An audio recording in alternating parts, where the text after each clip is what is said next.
Assalamualaikum warahmatullahi wabarakatuh. Kami dari kelompok 4 di sini akan menjelaskan tentang kepekerjaan dan komunikasi. Sebelumnya izin memperkenalkan diri, nama saya Siti Zahwa dari kelas 11 RPLA. Nama saya Nieva dari kelas 11 RPLA. Saya Afni dari kelas 11 RPLA. Saya Muhammad Hafiz dari kelas 11 RPLA. Pertama, apa sih budaya kerja itu? Budaya kerja adalah kebiasaan yang biasa dilakukan di tempat kerja. Jika di tempat kerja kalian memiliki budaya yang buruk, seperti tidak tahu waktu, tidak bisa diatur oleh atasan, itu akan menjadi nilai minus. Pun ciri khas budaya RPL. Apakah sama dengan bidang lain? Sebenarnya budaya kerja itu semuanya sama, apalagi di software house itu kita kan kerja sebagai sebuah tim. Yang pertama yaitu kita harus saling menghargai antara sesama tim. Contohnya kalau kita kerja menjadi programmer lalu berbeda pendapat antara satu sama lain, maka harus lebih menghargai pendapatnya terlebih dahulu. Struktur organisasi. Yang pertama ada project manager, dialah yang mengurus perusahaan dengan kliennya. Yang kedua ada programmer yang membuat aplikasi. Semua hal teknis aplikasi itu ke programmer. Yang ketiga ada database administrator yang mengurus database. Yang keempat ada desain UI UX yang memegang front end.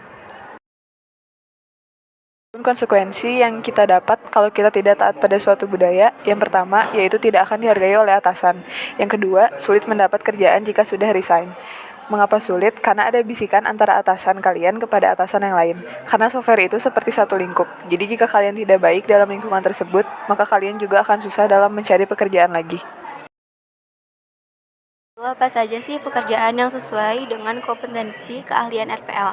Yang pertama itu ada programmer, yang kedua ada program project manager, yang ketiga ada desain UI UX, dan yang terakhir ada database administrator.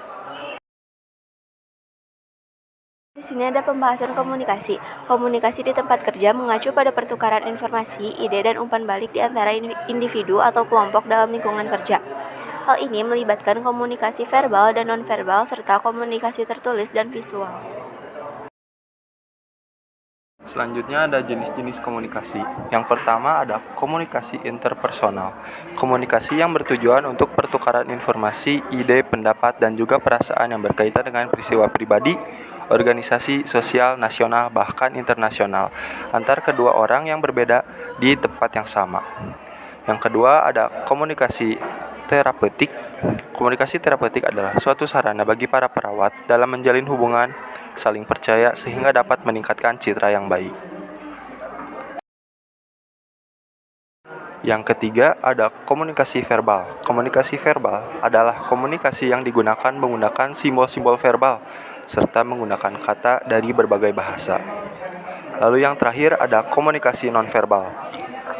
Komunikasi nonverbal adalah sebuah komunikasi yang dilakukan dengan cara menggunakan pesan nonverbal untuk menyampaikan sebuah informasi.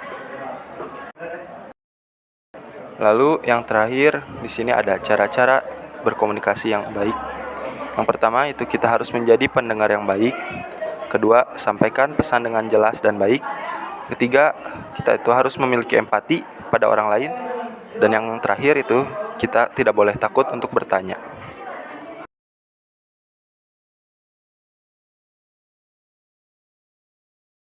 Cukup sekian dari kelompok kami. Wassalamualaikum warahmatullahi wabarakatuh.